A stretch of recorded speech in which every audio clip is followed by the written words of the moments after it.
Transatlantic অঞ্চলে প্রতি বছর অন্তত $9.5 ট্রিলিয়ন বাণিজ্য হয়। একে হুমকির মুখে ফেলছে মার্কিন ইউরোপের শুল্ক যুদ্ধ। 17 মার্চ এমনই সতর্কবার্তা দিয়েছে American chamber of commerce EU.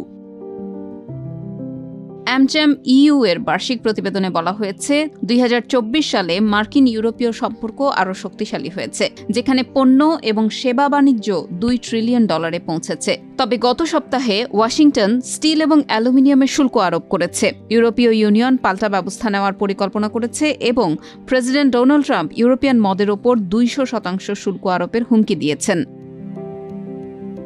Trump your সাথে মার্কিন পণ্য বাণিজ্যের ঘাটতির বিরুদ্ধে আপত্তি জানিয়ে বলেছেন, যদিও সেবাতে মার্কিন যুক্তরাষ্ট্রের উদ্বৃত্ত রয়েছে এবং তিনি প্রস্তুতকারকদের আমেরিকায় উৎপাদন করতে উৎসাহিত করছেন। অ্যামচ্যাম বলছে, বাণিজ্য শুধু ট্রান্স আটলান্টিক বাণিজ্যিক কার্যকলাপের একটি অংশ এবং প্রকৃত মাপকাঠি হচ্ছে বিনিয়োগ।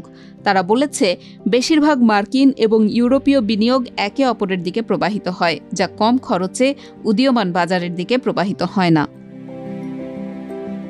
মার্কিন বিদেশি সহযোগী বিক্রয় ইউরোপে মার্কিন রপ্তানির চেয়ে 4 গুণ এবং ইউরোপীয় সহযোগী বিক্রয় মার্কিন যুক্তরাষ্ট্রে ইউরোপীয় রপ্তানির চেয়ে 3 গুণ বেশি।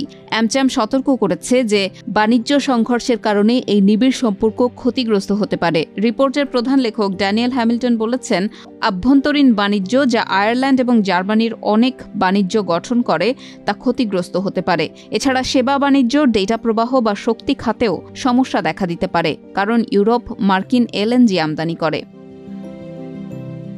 মার্কিন এবং ইউরোপীয় কোম্পানির মধ্যে আন্তঃসংযোগ মূল্য শৃঙ্খলা রয়েছে, যেমন BMW গাড়ি, যা মার্কিন যুক্তরাষ্ট্র থেকে রপ্তানি হয়। হ্যামিল্টন বলেছেন, এটি শুধু জিনিসগুলোকে অকার্যকর করে তুলবে।